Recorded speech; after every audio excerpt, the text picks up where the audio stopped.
Okay. All right. Hey, Ariel. Jeez Louise.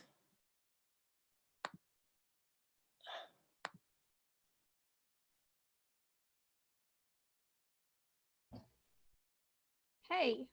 Hey, now we got it. Yeah, all right. Okay. Where did that link all right. come from? That was the link Jill sent me. I don't know. That's Jill, not what's on the agenda. Sent me. In. Oh my God. Why are some people? All right. I have to. All right. I'm ending it. I'm No, starting. don't end it.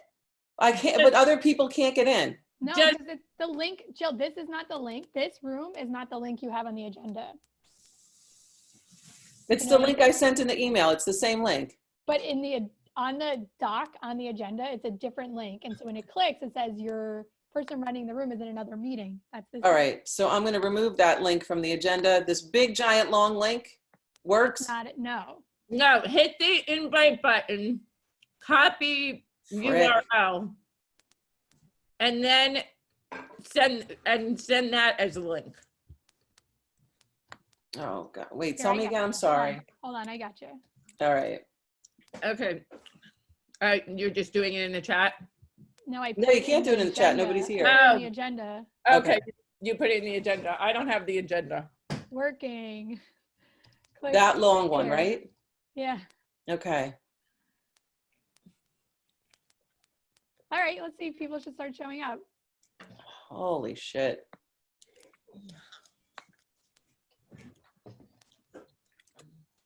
That looks like a nice breakfast you made, Joe.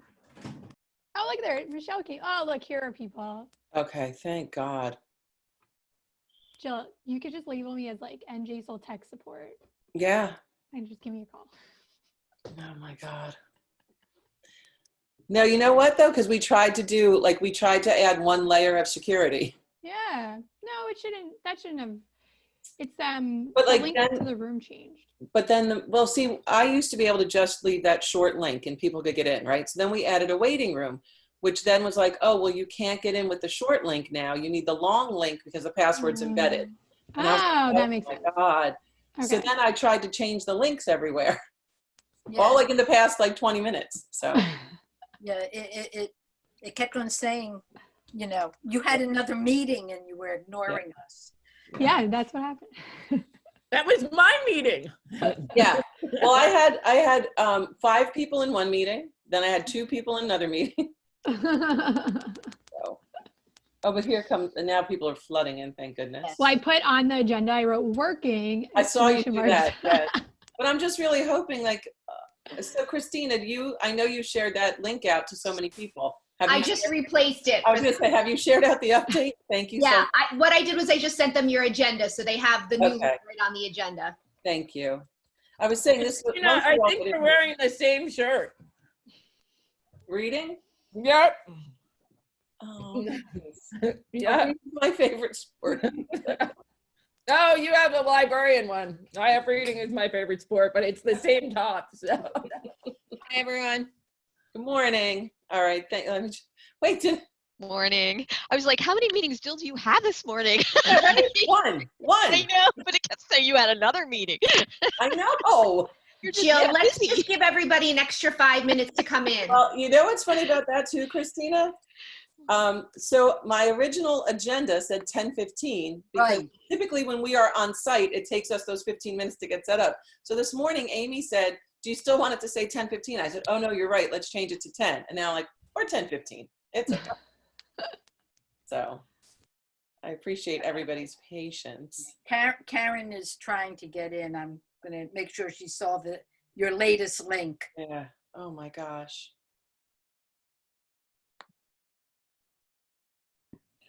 Jill, are you at your school or where are you? School background. I learned how to make a virtual background.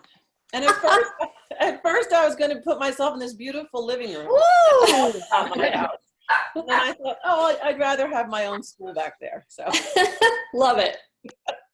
Last night I had a picture of me with a glass of wine at our social. And I was like, look, I'm drinking in school. In my spirit wear. I had my Chatham shirt on. So. One of our deans put a picture of himself in front of lockers in the school. And yesterday we did National Honor Society interviews virtually, and one of our teachers had a picture of his students in his classroom behind him. Oh, that's cute. Yeah. Wow. So Yeah. Beth is still getting. Yeah, I just sent the link to Karen again. She's still getting that. I think sometimes if you just send her the meeting ID, like, and you don't try to click on the link and then you just go to Zoom and try to enter the ID Right. number, Yeah. like, how you can see the ID number in the Yeah. copy the link. Sometimes that helps. Yeah. Okay. Wait, what's Beth? But you're telling me it's not the 726 ID number anymore, Ariel? It is 726. Oh, it is. Okay. But Wait, if it's not working for, have her refresh the agenda and then click. when did you send the new number? Because I know if they're looking at the agenda. No. The agenda is how everybody's getting in. That's what Ariel sent. Oh, okay. So somebody in NJASL is also in. I don't know if that's Beth or Amy or anybody else who Or gets in. Karen, or I know they were all trying to get in. Okay. I'm trying to respond on the email, Jill, and give everybody Yeah. the new So link. we have 25 people. I don't know how many we are expecting, but we'll give it a couple more minutes. He'll And just generally thanks everybody. So I'm so sorry. Let's say, I'm going to do that gallery view so we can all look at each other. Hey, everybody. And Jill, the link you sent me to my phone did work, so I'm on my phone. Hey, Beth. Hello. Oh, well, I'll just copy it again into something else. Okay. Yeah, all right, I'll just send it directly to you at the president-elect. Oh, okay. And not from the agenda? That one didn't work? No, whatever you texted me, that took me in, like, maybe I should just stay on my phone. The one I got was from Ellen, and that one just worked. The agenda works. Well, been the updated. agenda, I could see the agenda, but not, the link, no, the link from the agenda did not work. I got in from the agenda. Yeah. It's been updated. So if you tried it at first, then yes, it didn't work, but it's been updated and now the agenda link I works. used the update too. So my apologies to everybody. Yep, We had tried to add a layer of security in light of what's been happening, and the only people it's keeping out are us, Yeah. just like everything else I ever did. Whenever I have any kind of security on my Apple ID, I figure nobody's looking for it. I can't get in now. So my apologies to everybody. And well, I was going to say we won't do it again. We don't have another one of these for a while. Our next meeting is June. It is our June meeting. We'll see what happens. Hey, So, Jill, yeah. can I add a link to a Google form so I can take attendance so I don't have to like try and figure out whose numbers are whose? Yeah. Is that editable, Yeah. the agenda? Well, I can make it for you. Okay. It is. Just use your NJASL account and you can edit it. Okay. I'm in there, so that's fine. Thank you. All right. So Gab, you're still there, right? All right. And now I set it up too, though, that everybody should be muted when they first come in. So if you've unmuted to talk, just please mute again. Okay. I'm waiting. So Beth, you're in. Amy's in. Okay. I'm just trying to think of all the people I had little mini meetings with. I see Jean is here. Mary's back, right, Mary? Moyer, yep, I see you there. Okay. Yes, I'm here. Okay. All right. Well, good morning, everybody. 31 people. All right. Think we should get started with that? Yeah, and Jill, just to remind you, we're going to record the meeting. Yeah, I said that was the other thing I set up. So some things worked. Like I set it up to record immediately, so I didn't have to worry about it. Okay. Oh, all right. So good morning and thanks everybody. I really appreciate everybody's perseverance. I'd like to call the meeting to order at 10:16. I'll second that. Thank you. We first on our agenda, and I will share that. Well, I mean, a lot of people are in the agenda. Do you need me to share my screen with it? No? Okay, everybody can see it? All right. So first thing is to approve the minutes from February 1st. Anybody want to make that motion to approve the minutes as they are? Hopefully everybody reviewed them. Thank you so much, Casey, for getting them out to everybody. Well, Jill, if you make the motion, I'll second it. I made the motion. Oh, All right, thank you. Oh, also where's that? Do we have the feature to raise your hand? If you have it in there, okay, thanks, Ariel. Only because when you're the host, you can't see it. So great, thank you. All right, so if anybody has anything to ask, you can definitely raise your hand. So anybody, I'm going to assume we're all in favor. Anybody opposed to the minutes or want to have any changes? Great, okay, thank you so much. All right, so this is going to require a bit of discussion. Wait, So I'm sorry. Who seconded the motion for the minutes? I thought I saw Christina. Christina, I'm so sorry. Okay. Thank you. I'm sorry. No, it's good. That's how it's going to be. Okay. So I wanted to start talking about School Library Month, but I really do think that that's going to require quite a bit of conversation. So we'll do the best we can. I hope everybody saw the state resolution, and let me see if I can do a little bit of both. Okay. So we started a PR campaign, and I know it's gone out on Facebook and Twitter. I didn't see Instagram, but I mostly go to Instagram for my kids and Mac Barnett, so I don't know what's been happening on Instagram. And I don't know if anybody wants to speak to that. Geraldine, you're here, right? I saw her here. Yes, I'm here. All right. Yeah, it went out. The two that you said, I'm not even sure if Jen got it on Instagram. I think that she did. Okay, that's okay. I didn't mean to put you on the spot to go looking now, but I wanted to share, like, I put those few hashtags up and people to tag.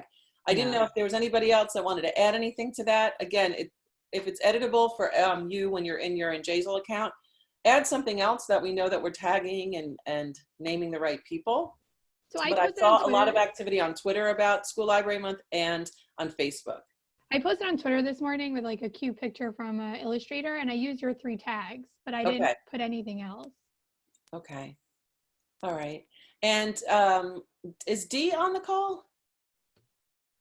Okay, so yesterday, but Tristina, I see you're here. So yesterday I met with the Burlington County Times, Gianluca, and he had already spoken with Dee, and they're looking to have an article on Monday or Tuesday.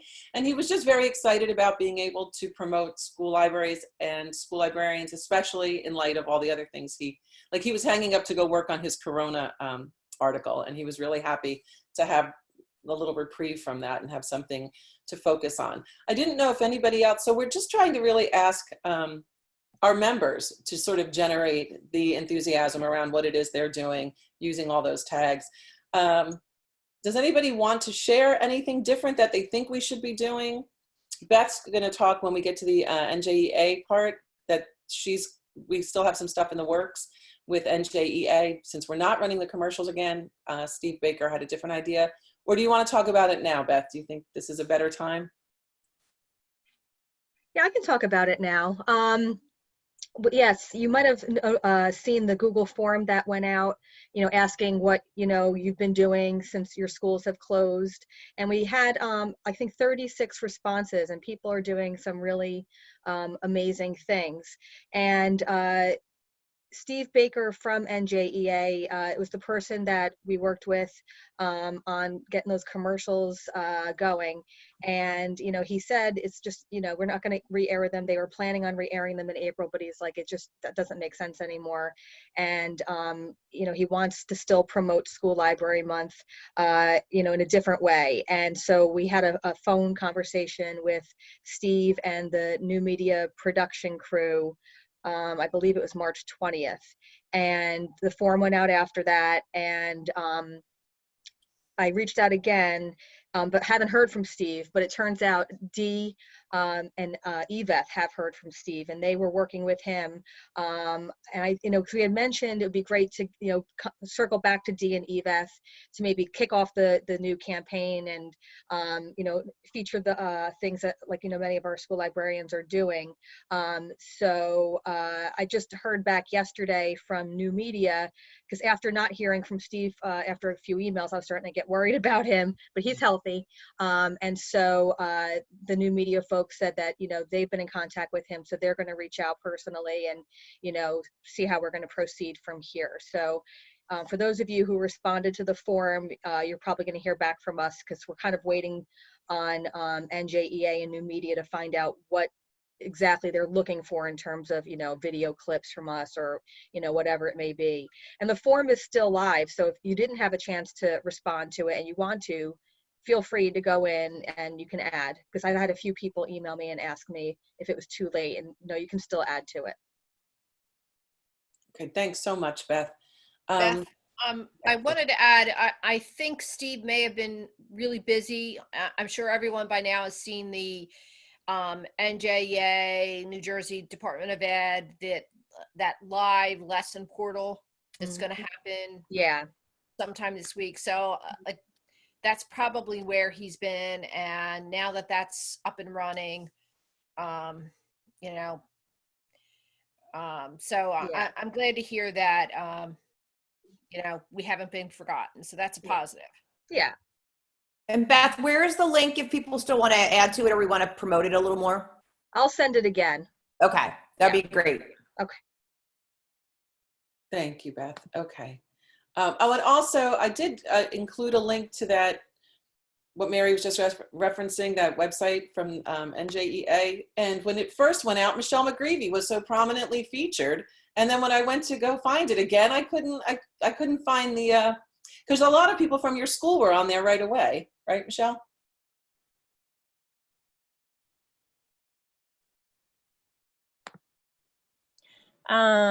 Yeah, in our district, there's a lot going on. There's every principal gives a daily video message to all their students. Different teachers are reading books to students. We have teachers doing yoga with kids online. We have different staff members who've stepped up to talk about, social emotional learning and wellness. And I just feel like we've been doing a phenomenal job reaching out. And I've been pushing stuff out to our teachers about tools that they need and stuff. So we're just one among many. I'm sure everyone's doing great things. Yeah. And before you hang up though, Ellen Pazzi just said, is there a librarian on the live lesson portal? Do you know if anybody, we were not specifically asked. So I think maybe it's important if we can to get our lessons up there. I did not see one. Yeah. Okay. All right. That's something we'll look into now that it's really taking off. Okay. You know what? Another contact for that live lesson portal, because it's being hosted by the New Jersey Teacher of the Year, is I would directly message her through Twitter. Okay. She's very active on Twitter, and I think she might be a good contact if we want to put a library lesson up there, since she's the host of it. I think a lot of, she has a lot of sway as to what goes into that portal. So. All right. Thank you, Mary. That's a great idea. Thank you. And I believe she follows what we're doing. I know she retweets some of the stuff that we put out. So. Okay. Excellent. Thank you. All right. So next on the agenda are the election results. Christina? I'm here. Sorry. I had to run to the bathroom really fast. Oh, geez. All right. I'm back. Sorry. So thank you to everyone who voted in the election. The election closed on April 1st, and big shout out to Kim Zito for helping to organize everything and all the folks that were on the nominations committee. So our results, this is in my report. Do you want me to just go over the results? Sure. Thank you. Okay. Everybody who was nominated knows all the results and everything, right? Yes. So the committee yesterday, this all happened very quickly, but yesterday we were able to get in touch with all of the candidates and then all of the winners. So I believe everyone's been notified. Some of the folks that did not win are still really happy to participate in other capacities within NJASL. A lot of them are here on this call. So I'm just so happy. I think we did a really nice job with recruitment, and we're seeing some new faces, and I'm really happy about working with some new people.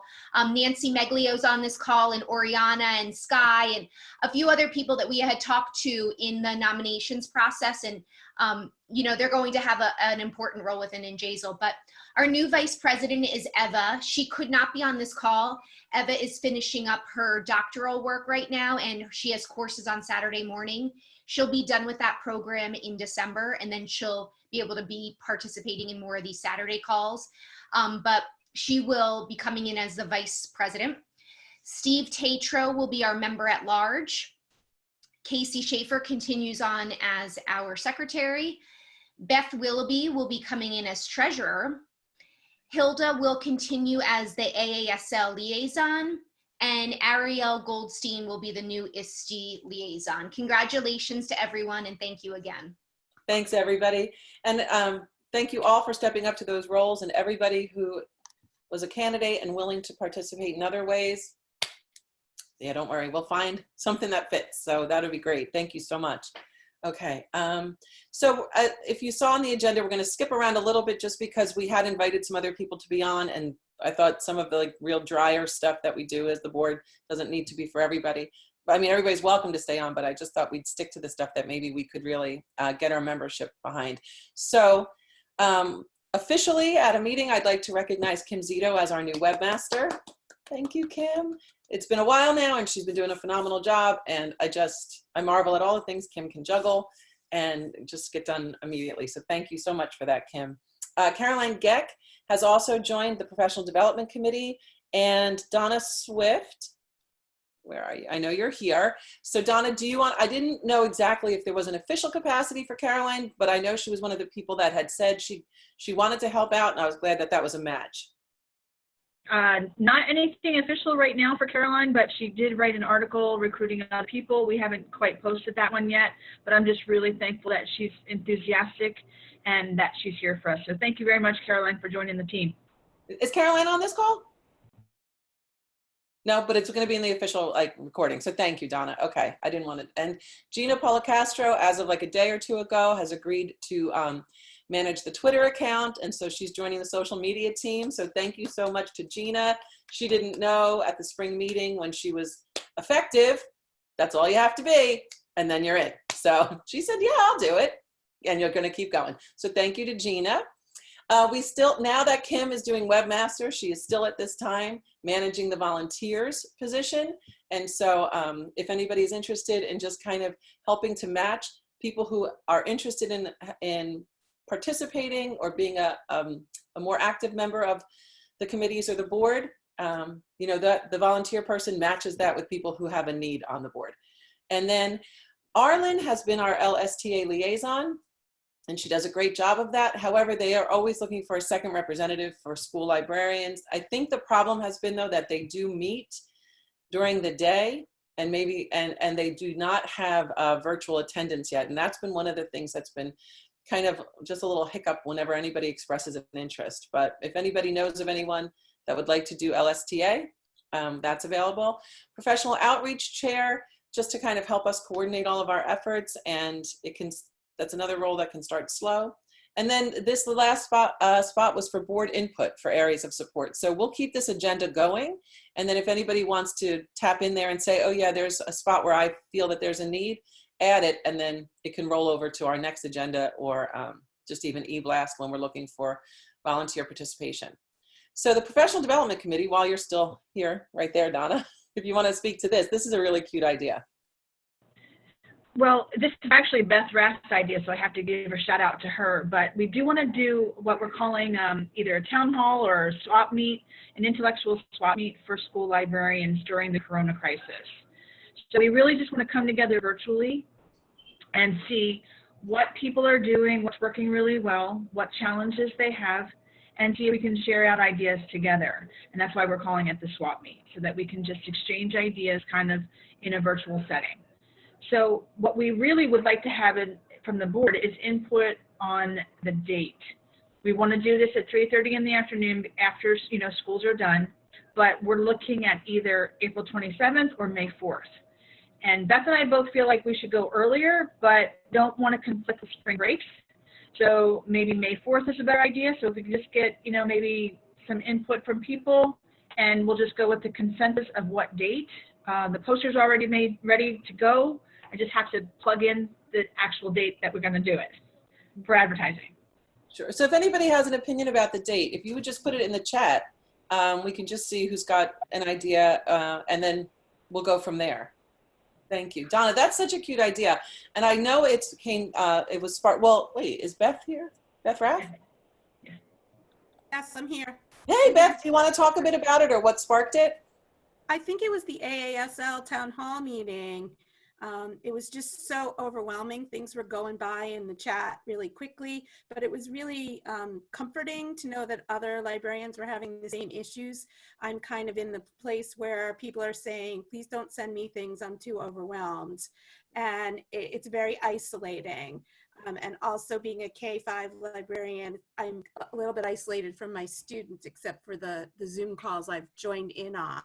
So I thought it would be really good for us to have a forum just to share what's working, what your challenges are, and then also to kind of offer some positivity. What's the best advice you've gotten during this time? Because I found this week, I guess the third week, a little more challenging to get myself motivated and keep up with everything. Okay. I love it, and I thank you both for your ideas.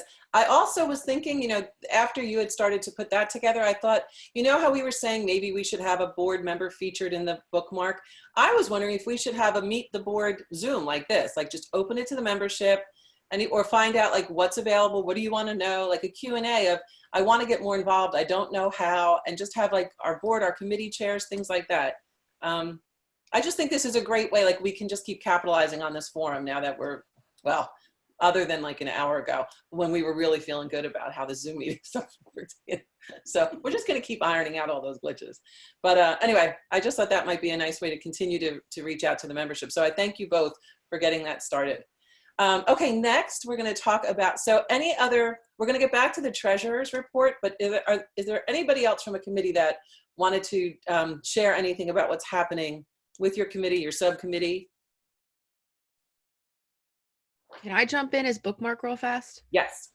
Okay, so for bookmark, I've seen, like, we have a very big board and we have a very active board, but most of the things that I get is from the board, which is great, but like in times like this month where like, you know, basically all hell broke loose, everyone gets super stressed and super busy, and then I have to, like, everything comes in like 2 days before the deadline.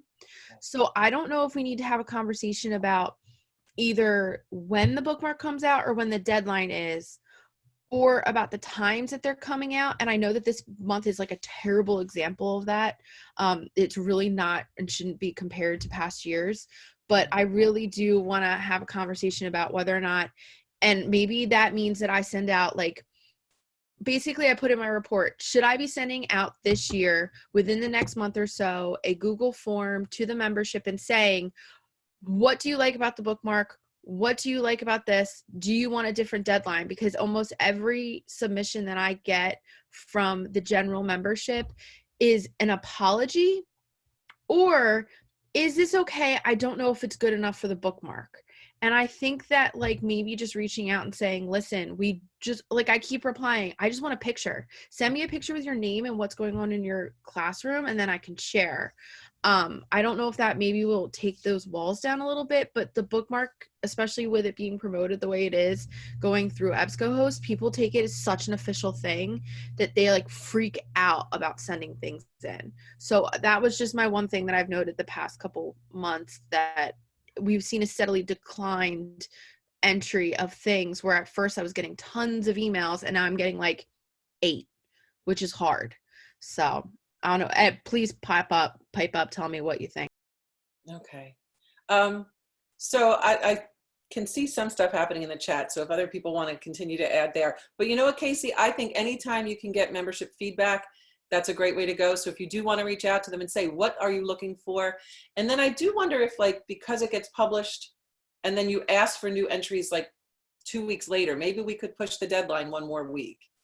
You know, as long as it doesn't become too crazy for you to manage all the content. I honestly don't touch it until like the 20th or 22nd of the month, just because I know that saying it's due the 15th is not going to happen, because everybody panics and thinks it's the 15th, and then I get it the 17th, the 18th, the 19th, the 20th.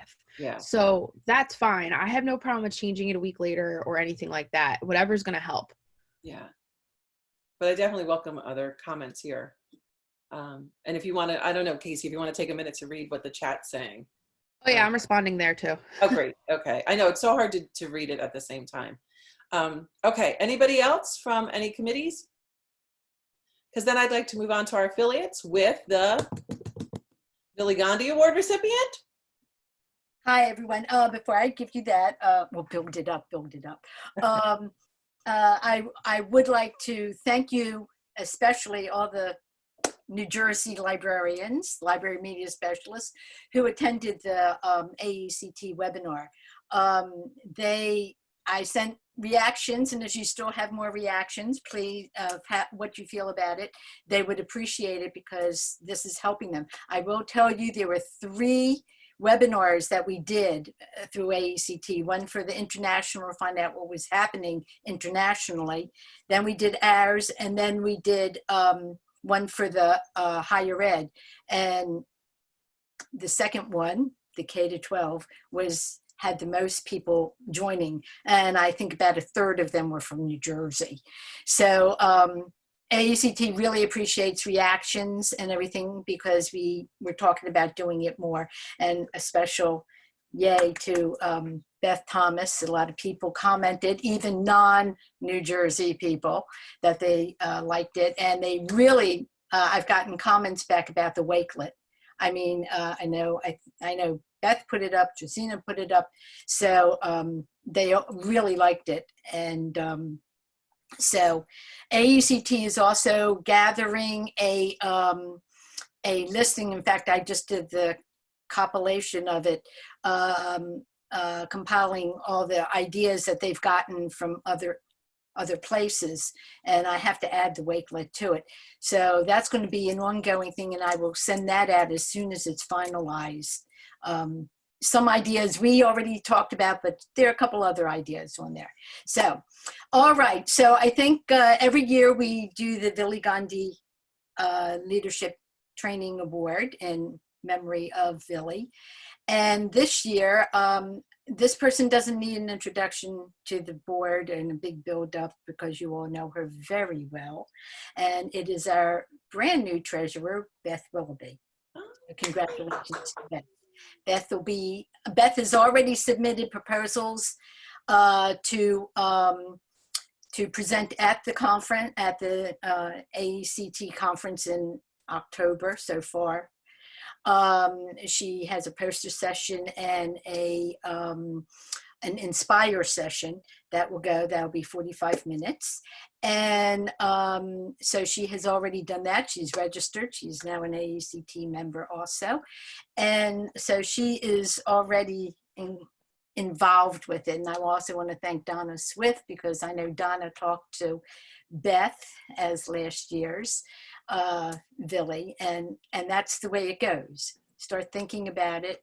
And I was really ecstatic when I saw Beth's reaction. Her principal was very good. He wrote an excellent recommendation, and she had a couple recommendations. I even learned a little bit more about her that I didn't know in the 20 years. So thank you, Beth, and congratulations. And you know, well, we talk all the time. So thank you. Thanks, Leslie. All right, excellent. We're going to come back to the AASL stuff because there is some stuff to unpack there. So we are working with New Jersey Library Association to promote their virtual library is open. The link is there on the agenda, and it is a virtual keynote. And let's see, I'll just read to you what it says here. While physical collections and buildings are important, the heart of the library lies in the skilled and dedicated librarians and staff who work there. During the webinar, you will learn how a community college library, 3 public librarians, and a school library are providing virtual services to their communities. Our representative is going to be Jennifer Jameson, I believe, right, Christina? Yeah. And thank you to all the other school librarians who reached out to say that you were willing to participate in this this webcast. And so that's next Friday, April 10th at 10 a.m. And right from the link we provided, you can register, and we will promote this out. Also, that was part of what we let Teresa know that we would promote it across our media platforms as well. So hopefully we can get a lot of just a lot of school representation, kind of like we did with AECT. That was great to see all of the New Jersey people there. So I'd like to see a lot of school librarians participate with this as well. So we will promote that. We'll continue to share that out. Okay. Let's see. Mary, are you prepared for legislative updates? Yes. Okay, great. First of all, congratulations on the resolution for School Library Month. That was kind of a, we weren't sure that the State Board of Ed was going to include that as part of their agenda. So we were very happy to see that. It was an interesting virtual meeting. This is the first time the State Board of Ed has done that. I'm not sure what they're going to, I'm suspecting May's State Board of Ed meeting will also be a virtual meeting. I'm not sure where the draft standards are. I have not heard anything. I think all of this remote learning is just consuming them. Graduation and special education are the two concerns at this time with the State Board of Ed and the Department of Ed. I have been pushing out information as I see it that may be of interest, and I've gotten a lot of response. So some of it may look like it's a little off target from school libraries, but I figure what is happening is affecting all of us, and we're probably all concerned. So I'm going to continue to do that, and I've gotten some, like I said, a lot of positive feedback about the information that I've been sharing. And I have to say, one of the State Board of Ed members asked the Commissioner of Education for data on how remote learning is operating. I'm not sure what kind of data he's looking for. Like, this is just such an extraordinary time. I don't, you know, we're putting a lot of like pressure on parents, really.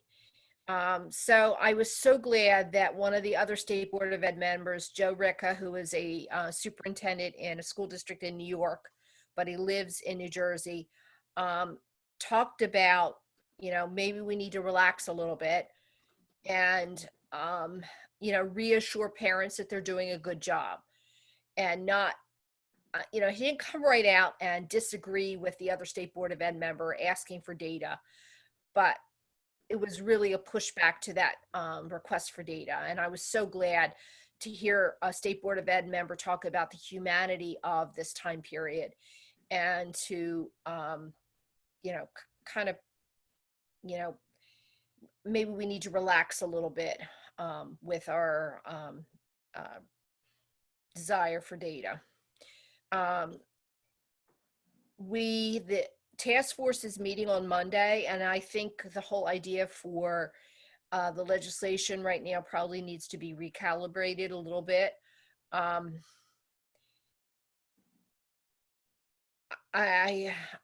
not sure if we're going to put it on hold. The Assembly and the Senate aren't meeting.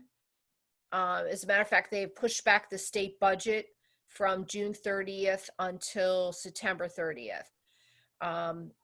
And Jill and I are working on testimony for that state budget. And we will submit, NJASL will submit testimony. Because my concern is we're not really sure where the financial repercussions of any of this are going to be. You know, what's going to be the fallout for schools? If they're pushing back to the state budget until September 30th, we may not even know what school budgets are going to be for next school year. You know, the budget, school budget deadlines were sometime in April. Budget hearings begin March through May, depending on whether they have an April election or a November election. And you know, those hearings are supposed to be public hearings. So I don't know, you know, I haven't seen any guidance as to what the decisions are going to be on those school budgets. Are they going to, you know, operate on the same money they have this year and recalibrate in September? You know, it's like everything is just unknown. And even to ask those questions is like premature because I don't think anyone has the answers. So Legislatively, it's like, just picture a big question mark. And I think that's where we're at. But anyway, I still think it's important that we submit testimony. If they don't hear our voice, they don't know there's an issue. So I think it's important to keep our voice out there. So does anyone have any questions about anything I've posted, or any comments, or anything that they see that would be helpful that I would do, or questions that I could find answers to?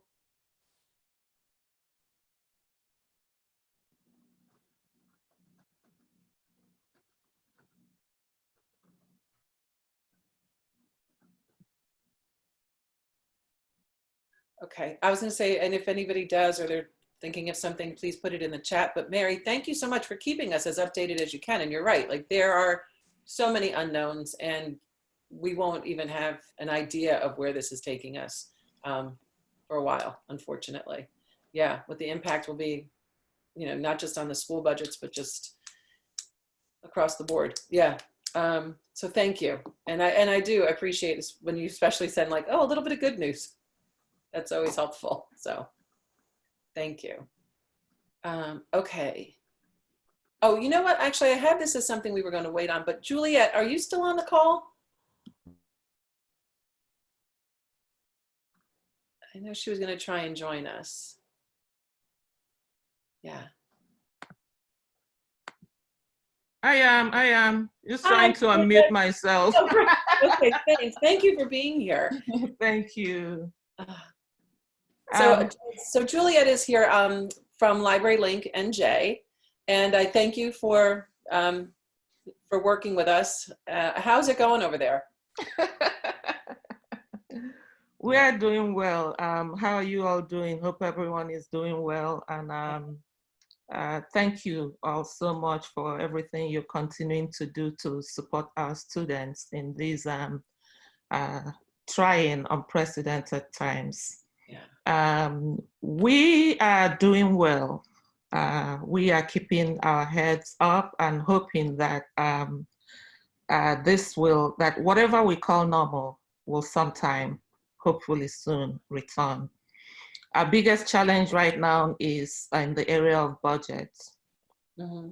And we, of course, with the advisory that the fiscal year is pushed to September, poses one challenge. But we also received an advisory of a 16.7% cut on our budget. Yeah. And so we're trying to figure all that out and see what it means if we don't receive funding for another 4 or 5 months. And so we are bracing for impact. But in the midst of all that, our board through its committees met so much this current week and will continue to meet next week. We have an emergency board meeting scheduled for Monday to discuss financial exigencies. And we are all collectively singing the same song, which is saying that no matter what happens, our goal is to make sure that when we reopen our physical facilities, that we are 100% prepared to serve you. And we will do our best to continue to do that.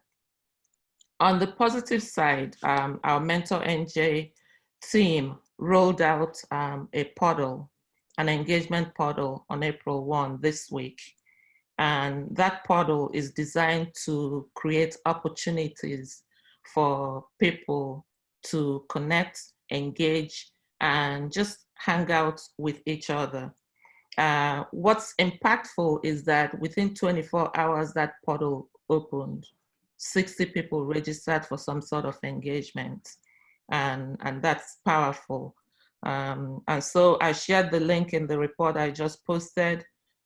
Please share it and encourage people to also let us know other types of engagements you want to, whether you want to host or participate in, and we will continue to make those resources available. We're also having discussions on the safe handling of library materials when it comes to delivery. And so in the next few weeks, we will also, through our website, be rolling out resources to help people figure out whether it's how to sanitize, clean, and how to interact with your customers whenever we reopen our doors. So that ends my report, and thank you all again so much for everything you are doing. Thank you so much, Juliet, and thank you for, I love the idea of the engagement portal, and we're just with you in spirit, and we're just supporting you in any way we can. I mean, I know it's got to be so tough, especially, who is still active or going to work, or like, how's that working for you guys? We are working well. We have a staff of four people, and we are all working remotely. Mm-hmm. We meet at least twice collectively every week, and I have ongoing conversations 2-3 times a day with each of my staff members as we navigate different challenges. Right now, all our staff members are still in place. And we'll make decisions as we get more information. Thank you again. I'm so glad you could be here with us. Thank you. Oh, thank you.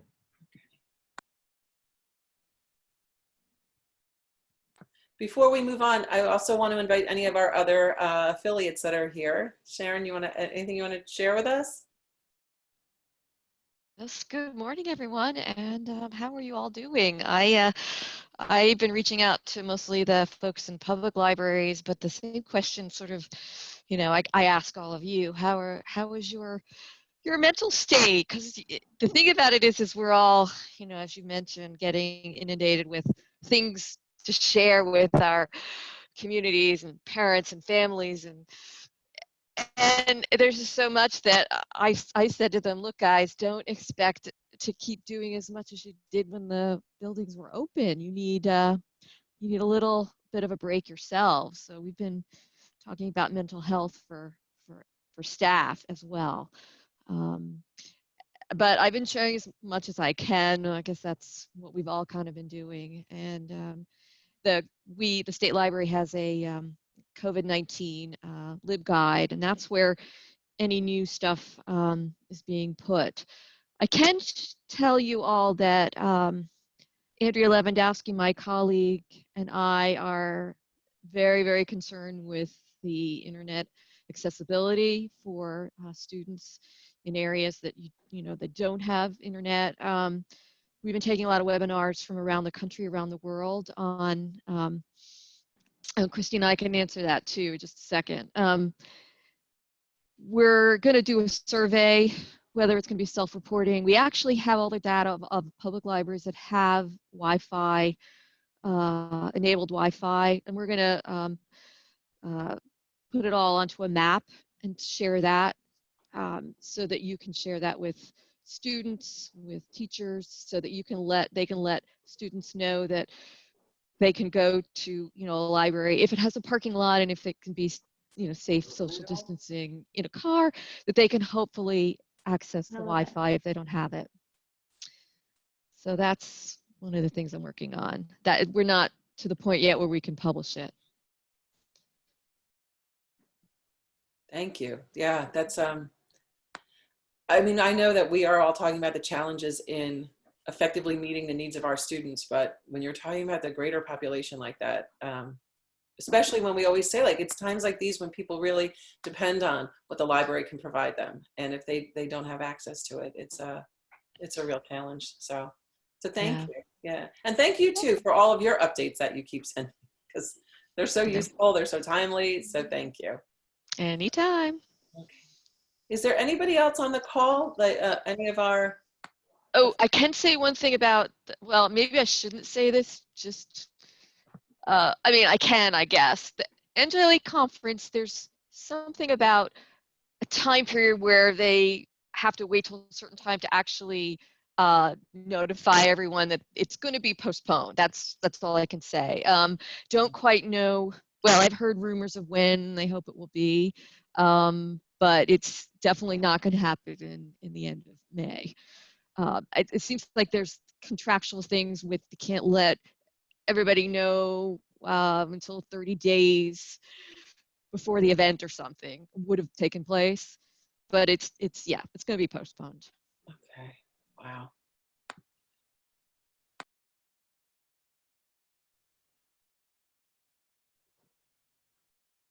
Sorry. Okay. I had muted myself again. Yeah, I think that's going to be the norm now, right? We're just going to wait and see. I mean, it's not even in your hands, really, right? I mean, you have to see what the hotel with Atlantic City is even up to at that point. Okay. Wow. Oh my gosh. All right. Anybody else though that has to share, like any other committees, any other affiliates? Okay. All right. So just very quickly, then we'll move on to our old business. Do you want to discuss ALA, AASL at any point? Well, I do, but I was wondering, you know what? All right. Yeah, we'll just keep going, Hilda. That's fine. Because I was going to save some of this stuff for if other people wanted to get off at 11. No problem. I can wait. Okay. All right. Thank you.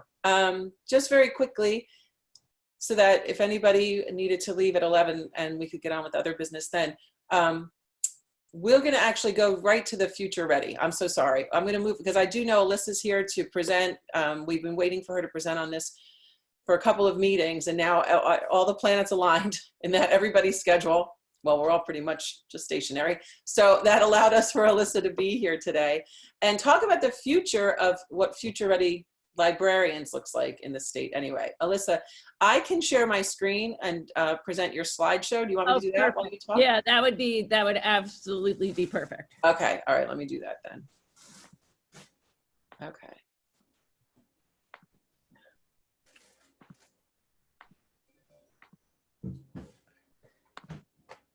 Okay. Okay. So, as we're waiting, for those of you who don't know me, I'm Alyssa Malaspina. I was the Future Ready Librarians Chairperson for the state of New Jersey. But sort of the Future Ready certification has sort of been put on hold, is in this weird area right now. And so what we're hoping to do is, oh, it says I sadly can't be with you today. I forgot to change that. And I am not at Butler with my son because we are not there. But my dog has decided he has to join in. Okay, so the idea behind it is that NJASL take over sort of the Future Ready librarian framework part that we did. What's happening in the state of New Jersey is things have sort of changed. There's like a freeze in what's going on with the certification, but we have the rights to what we did. So because they're not going to sort of take that part on, that was like an offshoot of what already had happened. So we have all this stuff here that we worked on. And the proposal is that sort of NJASL takes that and creates a certification process for librarians based on what we already have. And we sort of just make it our own. And that was something that when it first came out, librarians were coming to me like, hey, are we doing a certification? Are we doing something for ourselves? A lot of people were wanting that. And it was something that we were sort of looking into before everything fell apart. So now NJASL can sort of take it over. And that, I don't know, you can go to the next slide, Jill. Okay, so what we would need is basically a committee that was run, or a subcommittee that is in charge of running the program and sort of grading the people. We would need the indicators, which we already have. I have a copy of, I can give you guys. I think I've shared it with some of you guys. The indicators to be hosted on the NJASL website, because right now they're just sitting nowhere. And so we'd like them to be hosted on the NJASL website. And permission from the National Future Ready to use the name. I've been in talks with them. I had been in talks with Shannon Miller. I was just texting with her before. She said she was going to talk to them at the last meeting about it, but then everything happened with COVID, so it became a COVID meeting, and so it really never got to that point. So I'm gonna send an email to Sarah, who's in charge of Future Ready, But I think right now is maybe not the right time to do that. But at some point in the near future, you know, talk about us using it. Shannon's all for it. She has no problem with it. I think we will probably be able to do that. But if we can't get their name, we could call it something else. And then basically just your permission to create the committee. That's basically all I would need from you guys to make this happen. And then, okay, so here would be sort of the, if we decide to go with the committee, if you guys approve it, the charge would be to come up with the certification method for New Jersey librarians. They can accomplish it. We'd have to talk about how we want to do that, if we want to make it that they accomplish it by showing evidence of hitting all the indicators, or if we do it through sort of a micro badging system where you hit one indicator, you get it, and then so forth. The members' responsibility would be to design the program and grading system, and then grading is done by either members of the committee or from help from other NJASL members. They would go through what we sort of already have in the indicators, look to see with, you know, the submissions that are given, and, you know, get help from other members to grade it. You could call for volunteers, which is how it was done in the past. And then that's about it. That was my little PowerPoint that I was gonna have somebody else give because I was not here. Thank you so much though, Alyssa. Thanks for the, oh wait, was somebody gonna say something? Yeah, do you guys have questions? Hi, this is Tristina. Thank you for your presentation. I do have a couple questions from the advocacy arena. This is specific grading to school library media specialists. And how will there be a rating system for school systems that do not have current librarians in position? Like, how does that work? So this would be like voluntary, that librarians give their own stuff into it. So it wouldn't be, if you don't have a librarian, it doesn't affect anything, or we are not grading the schools, we are grading the librarians. Okay, great. So kind of like a badge of honor that this librarian has future ready labeling. I think that would be a really strong suited for schools that don't have that. That's a good idea. I think that could help that. And you know that what we were seeing is these schools were like all into this program. Like it became like superintendents, like, you know, merit pays and stuff like that. So I could see them being like, you know, looking for librarians that have this type of badging that can say, you know, I'm a future ready librarian from the state of New Jersey and I have this. That they want to work with school librarians. So I think we could probably promote this through their organization also. But as far as the future ready designation, it's going to be housed at that organization. And I haven't heard a single thing. I'm sure they have no idea what their, you know, what the next step with their future ready certifications is going to be. Yeah, that's my thoughts too. Right now it was just in this like holding pattern and I haven't heard anything either. So, you know, I don't know if we're going to be able to call it future ready, but we can call it something like that. That would give, you know, a designation like it. Because technically future ready is held by the national organization and New Jersey was using that name. So it's really us having to get the name from the national more than from anything from New Jersey. Michelle McGreevy, you had shared about your school and what you had learned based on like this holding pattern. I don't know if you wanted to add anything. And then Oriana had asked, can you be a future ready librarian without your school being future ready? Yes. And I was gonna say, I think these are now at this point just two separate things, but if either they were two separate things, and yes, they can you could always have been a future ready librarian without your school being part of it. Because I know when I was in Somerville, we weren't part of it, and I was the chair of the committee. And isn't it also that your school could be future ready without having a librarian, right? Yes, that is true. Unfortunately. So unfortunately true. Real quick, this is Tristina again. I think that would fall really well under the PR, like you had mentioned, because I feel like we could also incorporate maybe social media standards and other types of advocacy alongside that Future Ready platform to kind of spearhead some of the librarians that might not, want to be included, but maybe need a little bit of backing for advocacy. So I would love to have more conversation about that. Michelle, did you want to share anything? Sorry. Oh, just, that at the state level, things are kind of at a standstill, just like Alyssa indicated. They had initially said that they were going to review any school that wanted to be reviewed that didn't quite make the grade last year.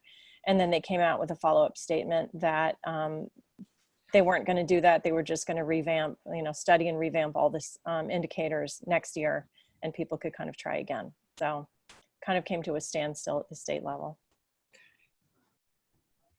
Alyssa, I think the PD subcommittee as a subcommittee, whatever we end up naming it, would be a perfect place for this. And I would love to be able to work with you in any way that we can to get that committee together under the professional development.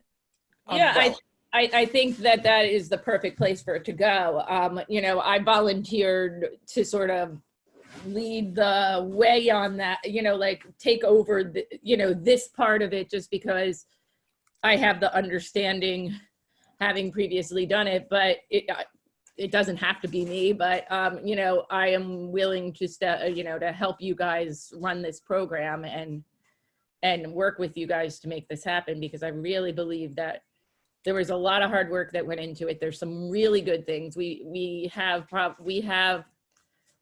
this is a model that is going to be replicated at the national level. The national is looking to take parts and pieces of what we already had to put into their program. So, I don't want it to go to waste. I think it has some real value here and can be really helpful to not only, the librarians, but also administrators who have no clue on how to evaluate librarians and look at, what they do. So I think that this work shouldn't just sit there. Thank you so much, Alyssa. I'm sorry, I was trying to write a comment back, but now it's okay. So because there's discussion on, is it PR, is it PD? We had the conversation about even professional outreach. Like, I definitely think this is something that we will talk about where it fits best. And even advocacy, we had put with PR because of the funding that it needed, that PR had. I mean, that does not have to stay a permanent, that does not have to stay, like the structure does not have to remain. It's definitely something that I think we can negotiate where it fits best and what other parts of the committees it ties into. I mean, I leave that to you guys. I think right now going forward, all we just really need is, I don't know. I mean, I feel like all we need is the okay. Like, is this okay? Is this what you got, a vote of okayness? And then from there we figure out the rest and move forward. So to my, to the people that really understand the whole structure, how did you say it, Lisa McCann, to the parliamentarian members of the organization, how do we proceed with this? Is this something that requires a formal vote, If you want, you can make a motion. We can make a motion and we vote on it, and Alyssa works with Donna and gets it started. Okay. It's very, in that light, I'd like to make a motion that we create a committee with Future Ready Librarian, with that as the intent. Okay. I second. All right, let's open it for discussion now. Anybody have any other questions? Anything they want to ask of Alyssa while she's here? Any clarification? I absolutely agree. I don't think this is something that should go to be wasted or forgotten. I think this is a great opportunity for us to stay ahead of it, especially if right now the rest of the Future Ready at the state is kind of on hold, to demonstrate that we are still actively pursuing this and developing it and not losing sight of it. What do you want to say, Ariel? So if you know me, I know I'm a huge advocate of the Future Ready, and some of us have presented for NJASL on behalf of Future Ready. I just want to be conscious of how much work this will take. And some of us have already put in a lot of that work, but it's just going to be additional work. And maybe asking our members if this is valuable to them before we all put in a ton of hours to find out 10 members are interested versus 100 or 150 or. I think that's a great point, Ariel.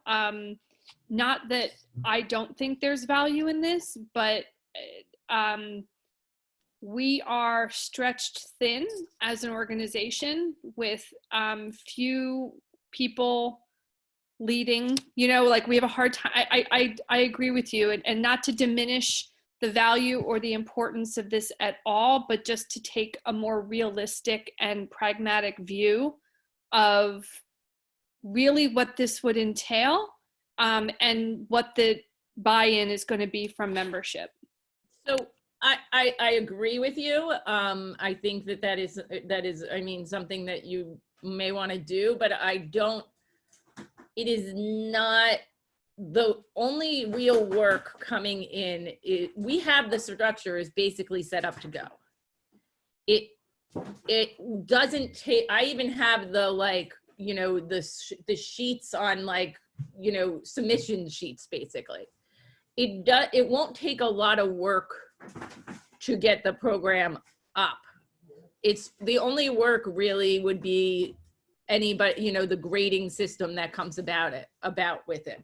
We have the structure of what they would be submitting, basically, what, you know, the criteria looks like. That was already designed. So the only structure really is people grading them. Alyssa, can I ask a question about the people grading? How many people do you anticipate you would need on the committee to help you with that?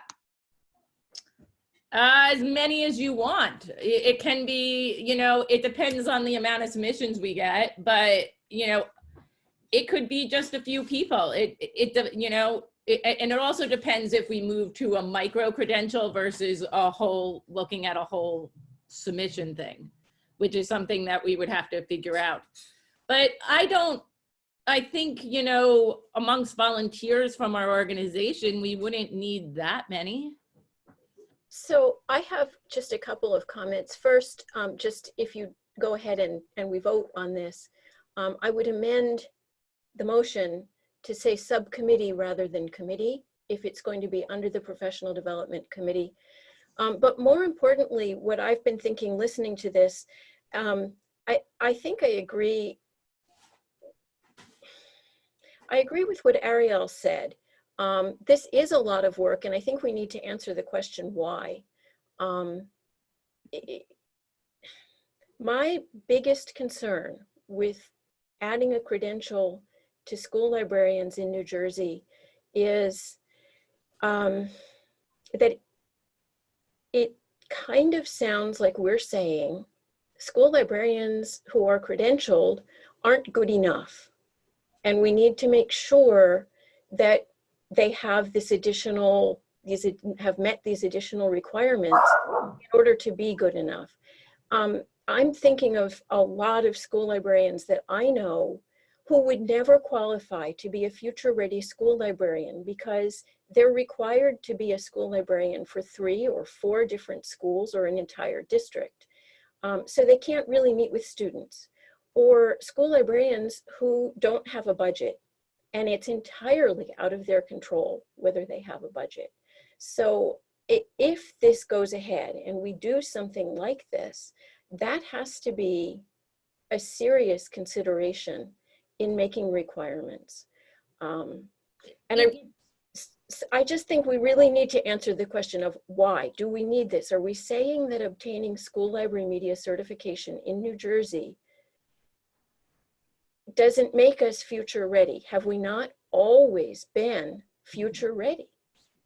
I would say this is an optional thing. This is not something you are forced to do or you have to do. I think it is good if you read the qualifications. It's good librarian practice is what all of these things, you know, all of the indicators are stating is what librarians should be doing now anyway. And it doesn't matter if you have the budget or you don't have the budget. They are still things that you can do without, you know, money, or that you can do if you are traveling to different schools. It is just good library practice. It is, you know, stuff that the indicators follow right along with AASL standards. They follow right along with the ISTE educator standards. This is just what, you know, being a librarian should be like. But it is optional. It doesn't, nobody is forcing anyone to do it. Nobody is saying that they could do it.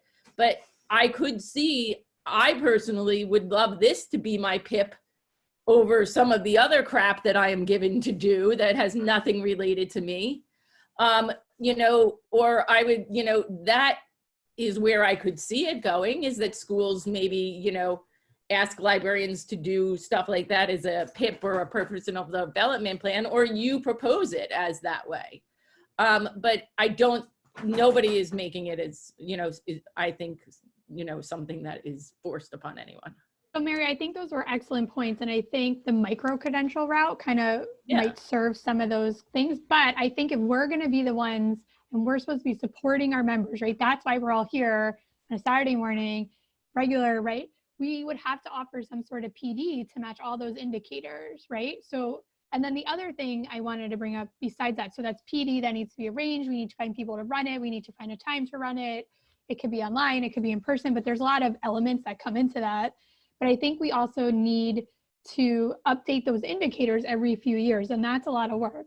So while this year may be like, hey, here's micro-credentials, go for them or don't, we then need to support our members to go for them, and then we need to update them to be, you know, relative on a everyday basis.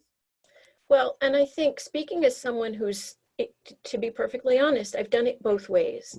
I've had wonderful support and been doing the things that a good school librarian should do. And I have also spent a year in 2 different libraries not doing the things that school librarians do. So unless you've been in that position, it's really hard to know how it feels to be a bad school librarian when you know what you should be doing. I mean, I would say, let's credential the schools, let's credential the administrators. And it isn't just the school librarians who need the professional development. Some of us know exactly what we need to be doing, and we're prevented from doing it by circumstances that are entirely out of our control.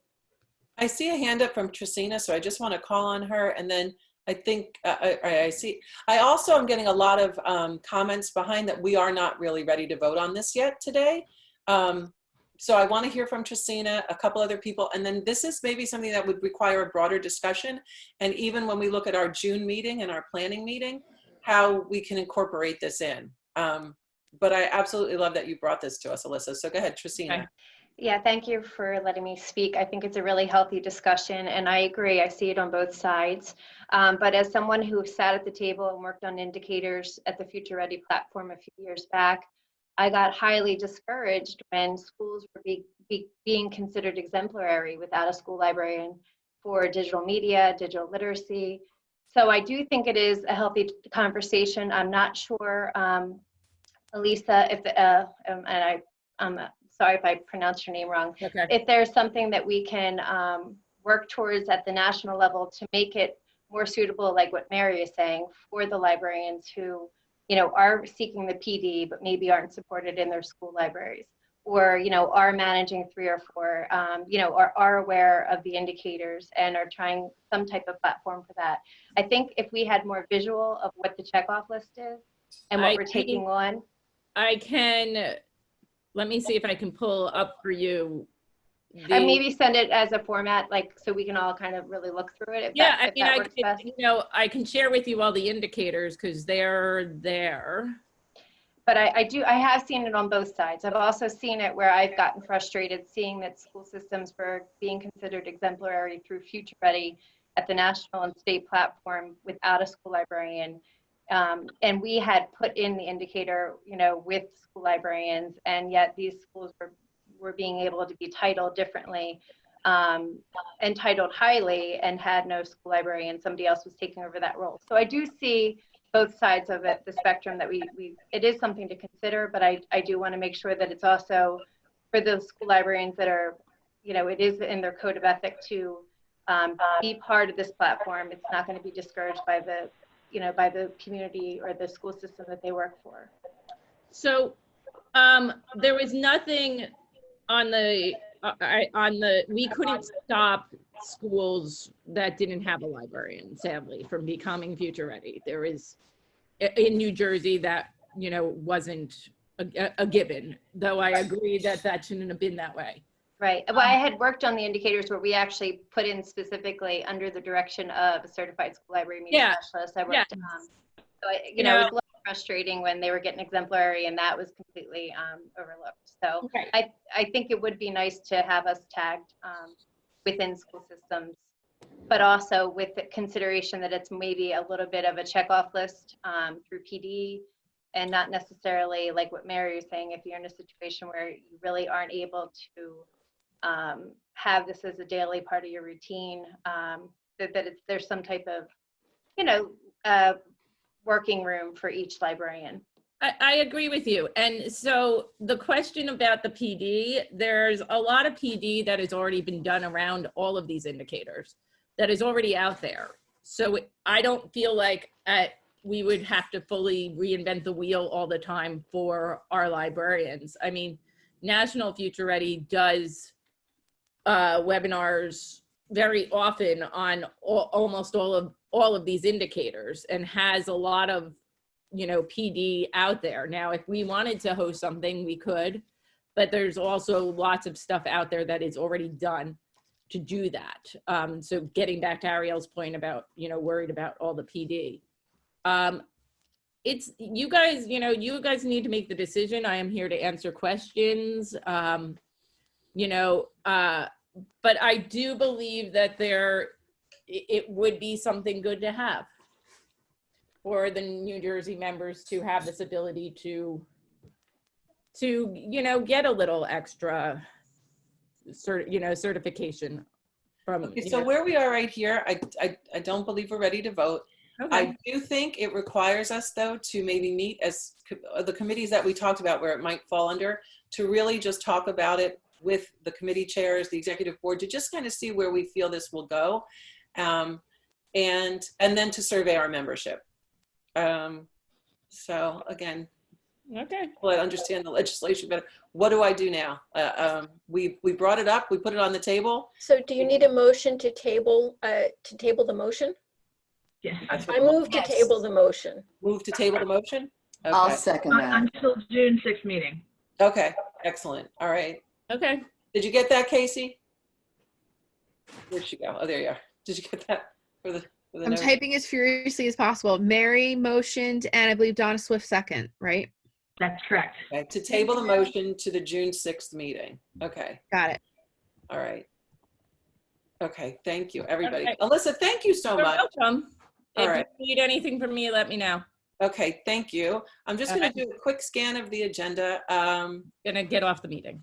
Okay, thank you. Because I was going to say, I'm going to make this like just a brief break right now. For anybody that wanted to, like that heard what they needed to hear, we're going to do a little bit more discussion on some other points that really reflect back on board activity. So if anybody wants to say their goodbyes now, if anybody needs to step away for a minute.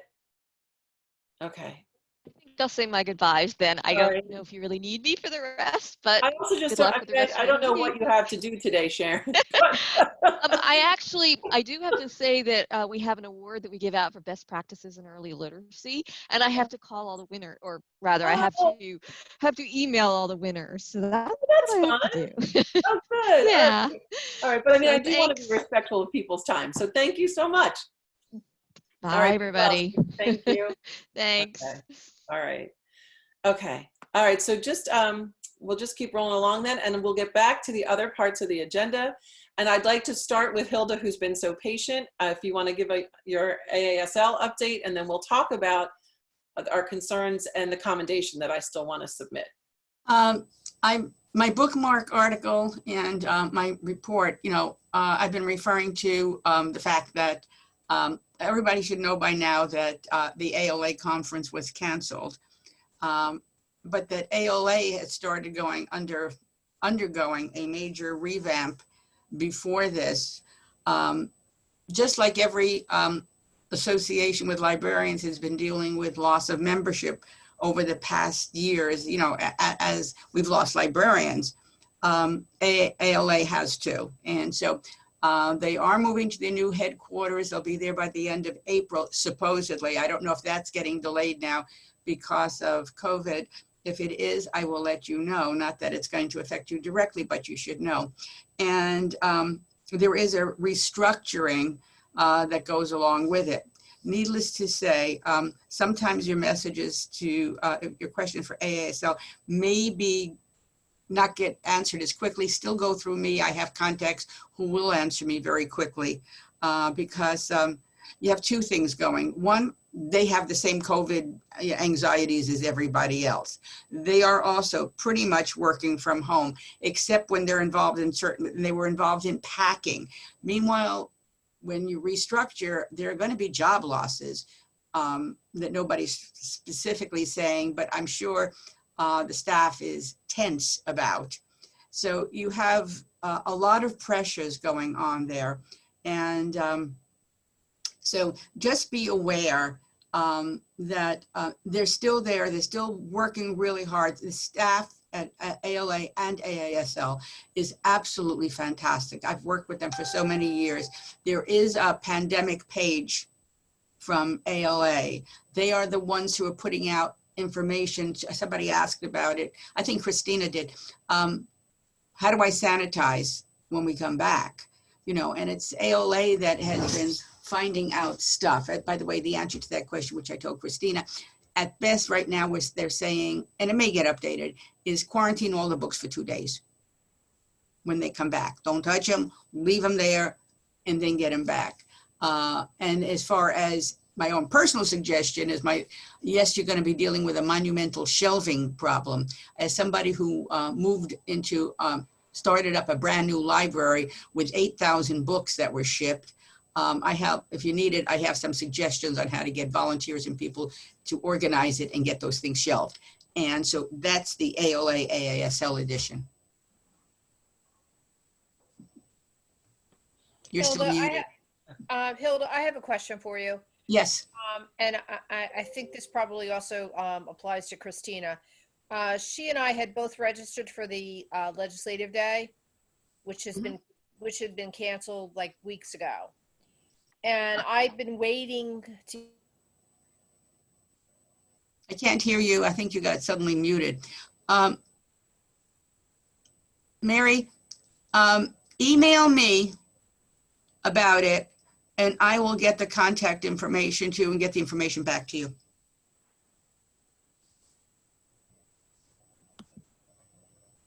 Did we lose voice? Yeah, I think we did. I'm sorry. Oh, no.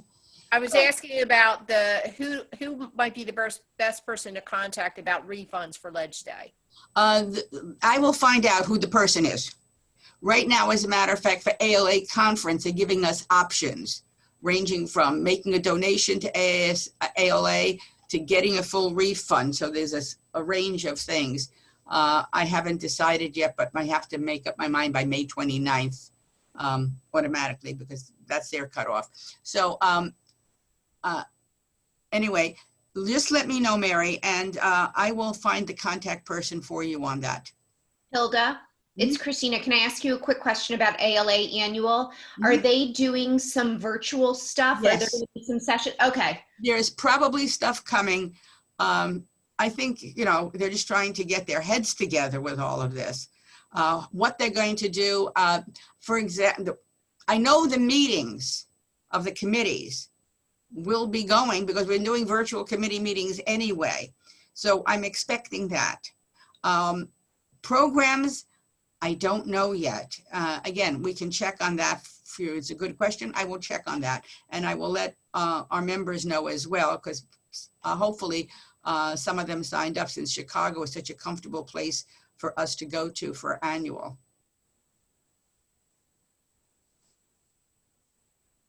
Thanks so much, Hilda. You're welcome.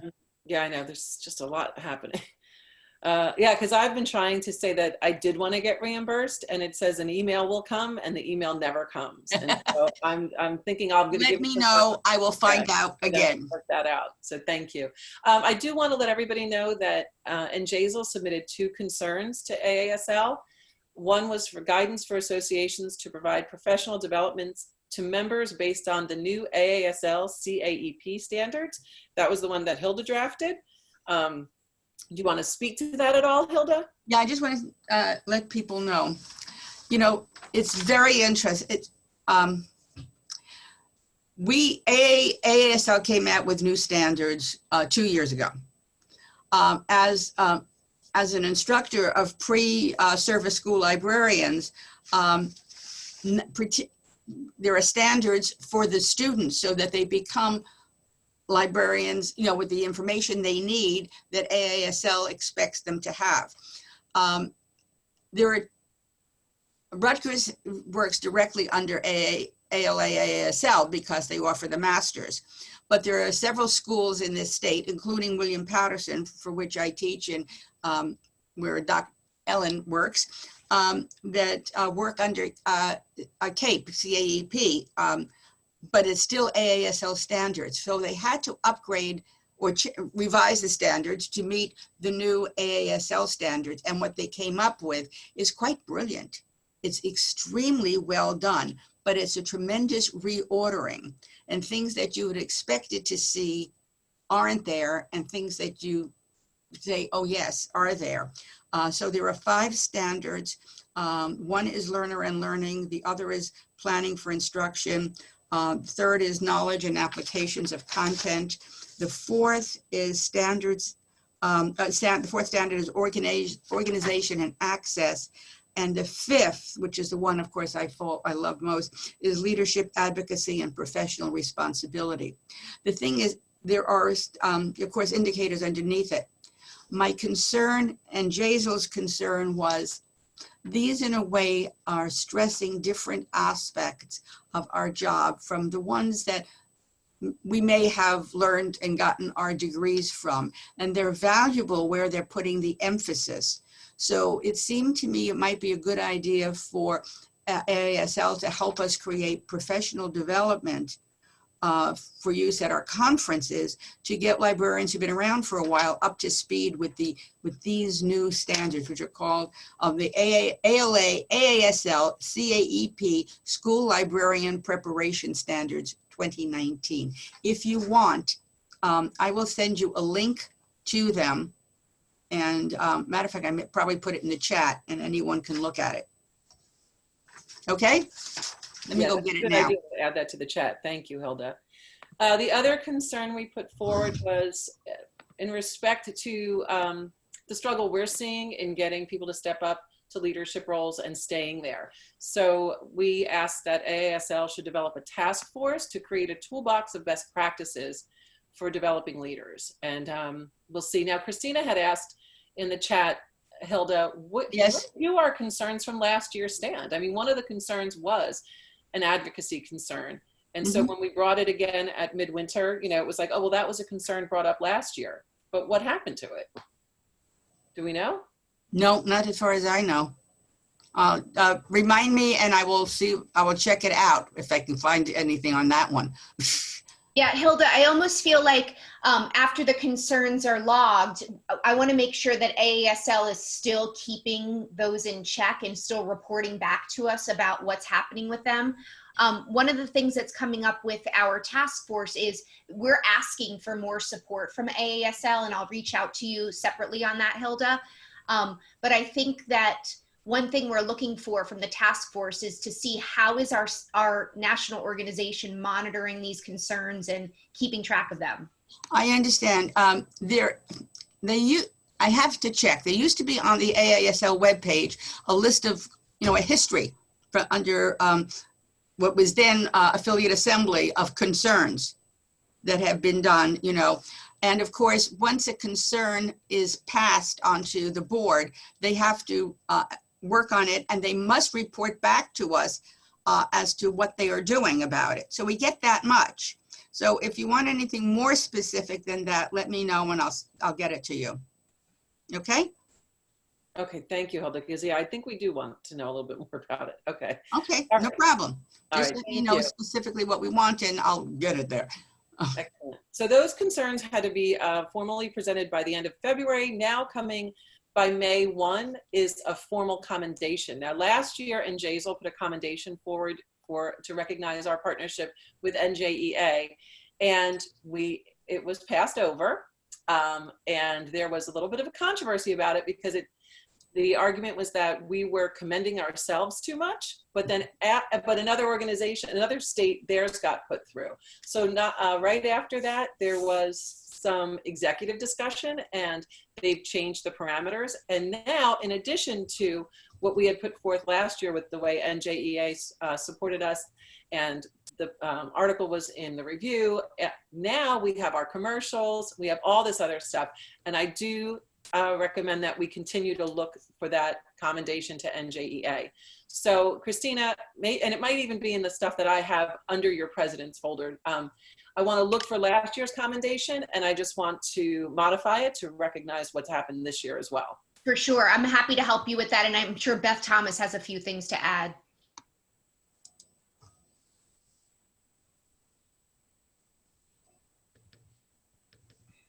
I don't think I can hear you, Joe.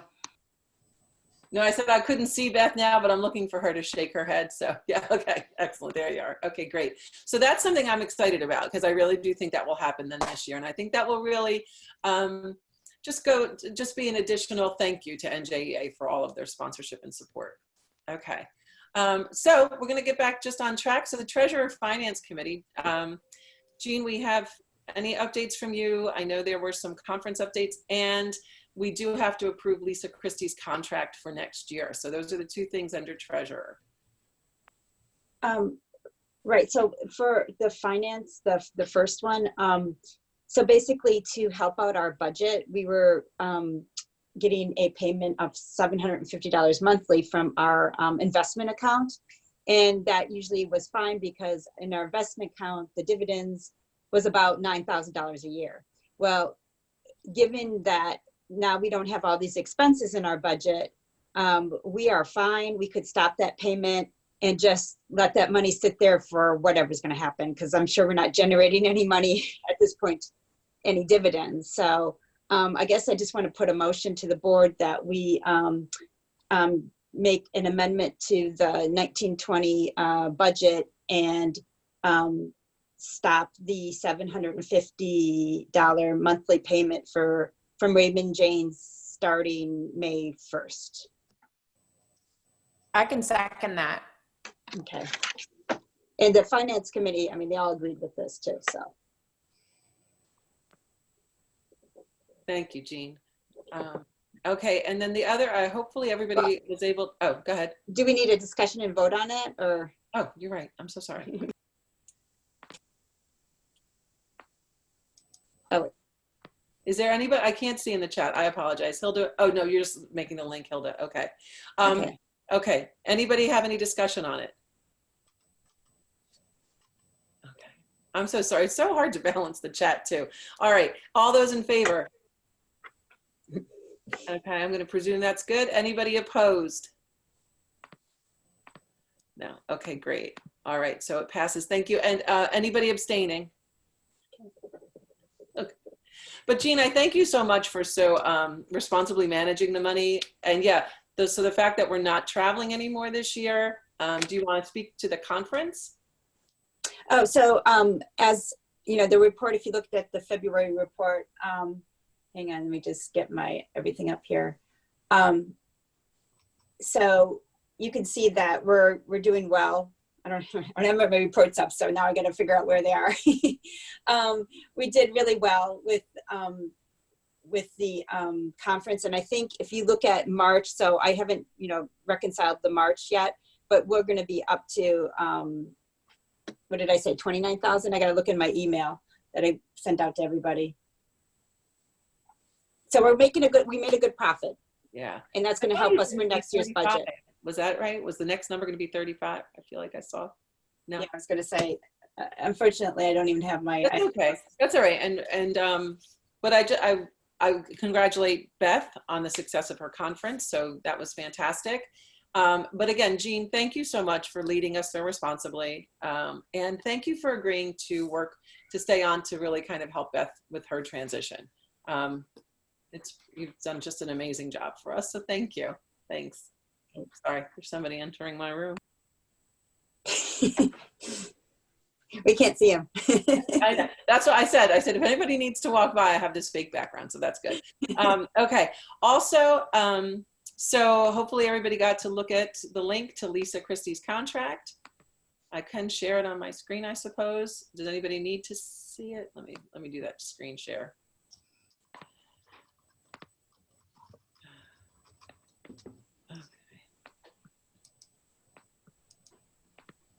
Okay. So here's Lisa's contract. I imagine it's similar to the past 3 years. Is there anything that we need to note that's different? Let me see what somebody's saying in the chat. Oh, yay to Beth for her comments. Okay. I was gonna say, as far as the financial amount, it's the same. Okay. As last year, at least. I looked at it. Now I can't see anything that's happening behind the scenes when this is up. So does anybody, I mean, are we ready to make a motion to just approve this? Yes. Okay, so I move that we approve Lisa Christie's contract as it stands. I second. Okay, any discussion on it? Can I just ask a question? This is to Jean. It's Christina. Jean, I'm wondering, are there any implications with her contract now that we're going to be asking her to go down to Atlantic City?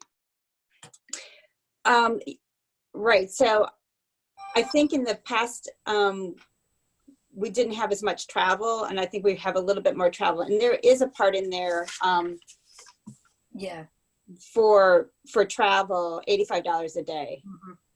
So that might be where it would go up a little bit. Actually, also, when we went back down with Amy and everything, Lisa reminded us actually that, well, if she came, we would have to pay her because of the contract, etc. And, you know, she's been very good about trying to help us save the money. She said, really, she probably, well, of course, Hard Rock is closed now too. And most of her stuff's done, you know, either online or whatever. So she really won't be doing much of the traveling down until really closer to the conference. And that's what we're projecting now. When I did an email with her just recently, that's what she said. She's trying to help us as much. She has been definitely on target with so many things of helping us definitely make this transition. And I think she's conscious of us with the money also. So. Okay. Okay, any other discussion? Okay, all those in favor? Anybody opposed? If you are opposed or if you're abstaining, just unmute yourself so we can be sure. Okay, great. All right, thank you. Okay, let's see. Oh, so we're now going to just talk about old business. Our spring meeting, Beth Rapp, did you want to speak to that? That was great. It was such a nice time, and I loved the format, so thank you all. That was really just nice and very informal and nice to be in one space together. I thought that was great. I'm glad we did it before we were social distancing. It seems like a lifetime ago. Yes. But thank you to Kim and Amy and Gina for all their hard work. I think we had 63 attendees. We had over 20 different sessions. The vendors who were there were very generous with door prizes. I think everybody loved the door prizes. The food was more than sufficient, and thank you to Amy's school and custodial staff for all their help. I think people made a lot of good connections.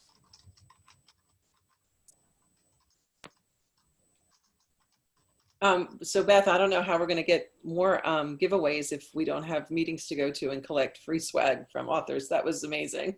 A little worried about that. That was great. No, that was really, really great. So thank you. Thank you to everybody involved. It was just, and you know what, it really, you're right about the social distancing. Glad we got it in there, but I was also, it was a nice opportunity to connect when we knew that that social distancing was looming. So it was really, it was a great time and a great way to be together. So thank you. I also included that, I'll read the little synopsis. We got a formal report, everybody that was involved in the Jacqueline Woodson event. And it's really nice. Everybody, there are 1,300, over 1,300 preteens, grades 5 through 8, were able to connect through live stream. And so everybody who had a hand in that is being named in the official report. So of course, NJASL is part of that. And that was just really nice to see. And it came out a little bit later than they expected, but it was another thing that really kind of lifted your spirits. Just think, oh yeah, remember that? That was a great time. That was really wonderful. So, so if you want to read that report, it is linked to the agenda. And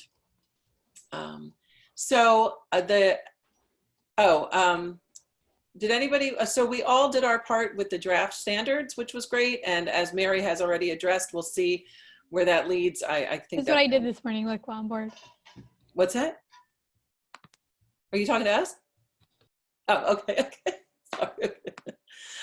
Okay, and upcoming events, well, just very quickly, I'll skip the June meeting to hit the DOE Equity Conference that Tristina, I believe, wrote in the chat, has already been decided it will be virtual. Is that correct? Yeah, okay. So hopefully we can still in some way have a presence with that. Let's see, Beth, do you want to talk to about the June meeting? Sure. For the June meeting, what I was hoping to do for part of it was have an outside presenter come in to talk about, you know, work, life, volunteer balance, how to attract and how to retain people in leadership positions for the organization, you know, committee positions, chair positions. And I had found someone who has worked with nonprofit organizations, but now we're up in the air in terms of, are we meeting in person on June 6th, or is it going to be a virtual meeting? And I have a feeling it's going to end up being virtual. And I reached out to her to ask, you know, is this something that you guys do? And she was like, let me talk to my organization about it and see. And she was very candid. She said it just doesn't translate well to like a Zoom meeting or an online meeting. It's a lot of hands-on stuff, training that they do. And she recommended a couple of organizations that have webinars, and I'm going to look into them and see what they're all about. And she said, you know, if you're really in need of having an outside person participate, she said she could do like a 90-minute online like Q&A type of thing for like a flat rate of $600. But I don't know if that's going to work really well either. So what I've been doing is I'm taking a look at the strategic plans that from the past couple of years, just to see, you know, maybe what needs to be updated, what needs to be added. And now it sounds like the Future Ready librarians is going to be a topic of discussion at that meeting as well. So I think, I don't think the outside presenter thing is going to happen. I'm hoping maybe at some point in the future, we can do something with that, because I do feel that, you know, I need to be better with balancing things. I know, you know, some people are feeling very overwhelmed. Things seem to come in waves, it seems, and like you just get totally swamped. And, you know, just some advice and guidance, and, you know, also how to, you know, attract people and retain people. So I'm not totally giving up on that, but I don't think it's going to happen for the June meeting. Yeah. No, I agree. And I definitely think from right now, we have to believe we're going to be virtual, maybe even just make that statement now.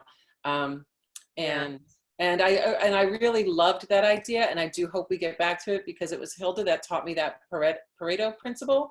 Hilda, right? 20% of the people do 80% of the work or whatever. And it really just drives that home. And we just really need to, and it does bring up the whole Future Ready conversation as well. Like if we are going to take something on, how are we going to manage it? Yes, Casey. Just a quick question in terms of preparing for that June meeting.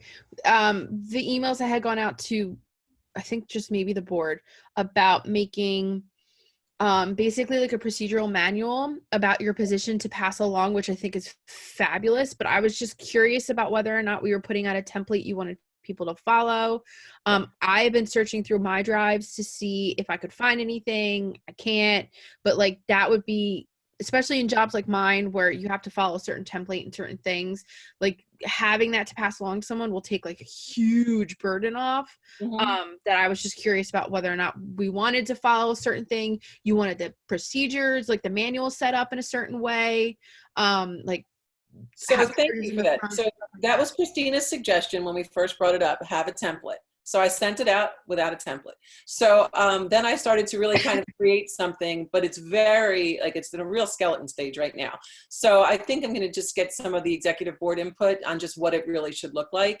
But I do feel that as we either transition, as people come in and out for whatever reason, you know, there's something missing there. And when Kim became webmaster, I went back like 3 webmasters and nobody had that. And I just thought, wow, you know, there's certain things that you do see are cyclical. Like you just say, okay, when everybody changes in August, like there are all these things we have to make sure are updated, and where are they? And so it's definitely something that we need to talk about. But yeah, that was my error in sending everything out. I realized later, well, Christina suggested put a template together and I hadn't. So, but we will. So thank you. Yeah, you're absolutely. I just wanted to make sure because I was brought into positions in 2 different ways. One in which I was voted in and one in which I like met at a Panera and was like, here, this is what you're doing now. Lisa's gonna laugh at that one. But so I've experienced both ways of being brought in, and I've kind of in both situations have been like, I don't know what I'm doing, but okay. Yeah. So I just wanted to make sure, like, to help people along. I think that's great because I'm always flailing about going, wait, I was supposed to do what and here and be here. I'm like, oh God, okay, I'll get it. I'll promise. So thank you. Well, it's funny because when we first planned this meeting, I was like, oh, it kicks off spring break. So like, we'll have this meeting and then I'll have spring break to not worry about things. But then with everything that was happening, it was like, oh my gosh, now I can go back and focus on NJASL stuff because we are on spring break, which I never anticipated leading into was going to be so chaotic. So I'm thinking, oh, that kind of was like a backward form now. This is now the week where I'll say like, let me just focus on all these kinds of things. So we'll definitely look at that. We'll definitely look at that this week and then be able to get that out to everybody. Thank you. So if anybody has started their, you know, their SOP already, you go-getters, hang on for a second and we'll put something together, but thank you. Yeah. Okay, so let's see. Beth, did you want to talk about, Amy, did you want to talk about the fall conference?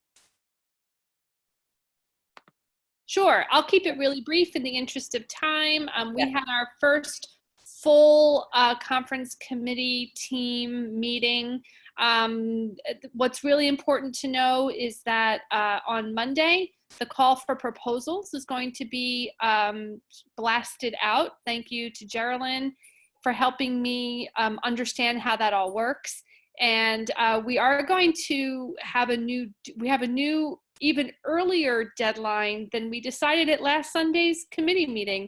We're going to shoot for June 1st in light of remote learning. And sure, everybody is stressed, but we also suspect that some librarians might have a little bit more time on their hands if we're not at work and thinking about end of year testing and inventory and all those things that keep librarians really busy at the end of the year.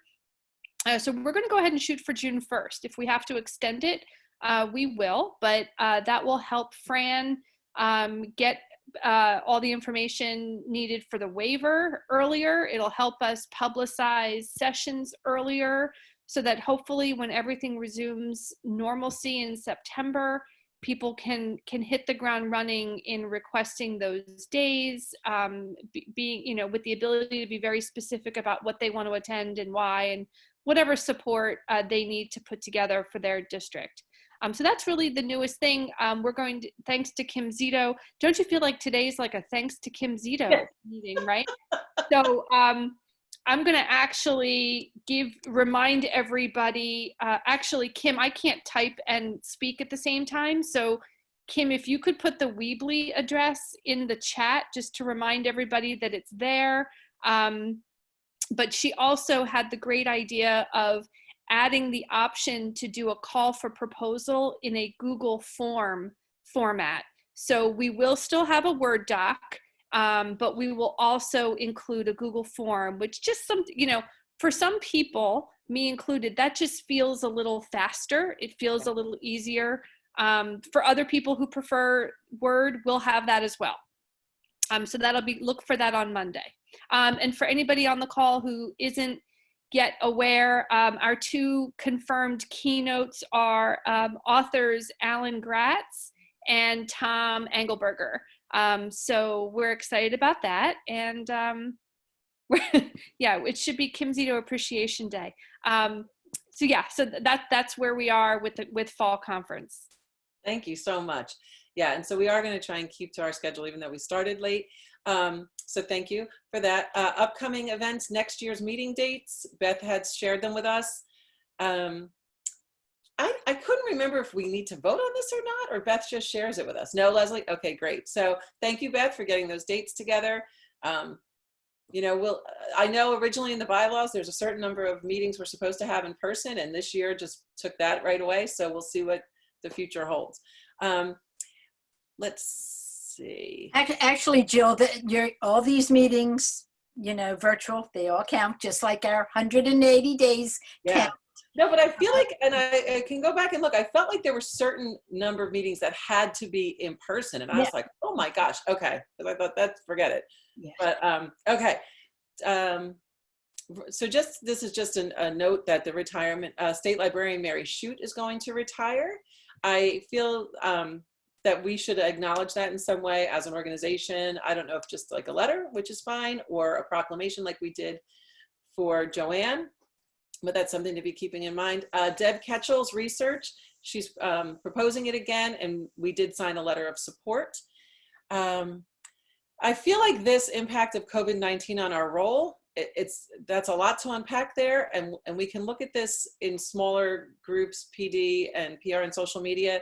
But I do want everybody to know we did, Ariel set us up with a YouTube at NJASL email account, and I started to put together a YouTube channel when the NJASL acronym got bumped out, because apparently Bruce has an NJASL YouTube account. And so he and I are meeting today to figure out how to either deactivate one or merge them together or whatever. So there'll be more about that. Just finally, we did send out the survey and the organizational chart. I'm trying to build an organizational chart without it getting too unwieldy, but I definitely think right now within that Google Sheet, if everybody can just make sure their contacts are right, that if there's anybody that is part of a subcommittee that I'm not aware of, to definitely add names there, because I think everybody should be included, should be recognized, and should not be asked again, how would you like to help NJASL? And then they say, I already do, this is my job. And I say, okay, thanks. Probably should have known that. Okay.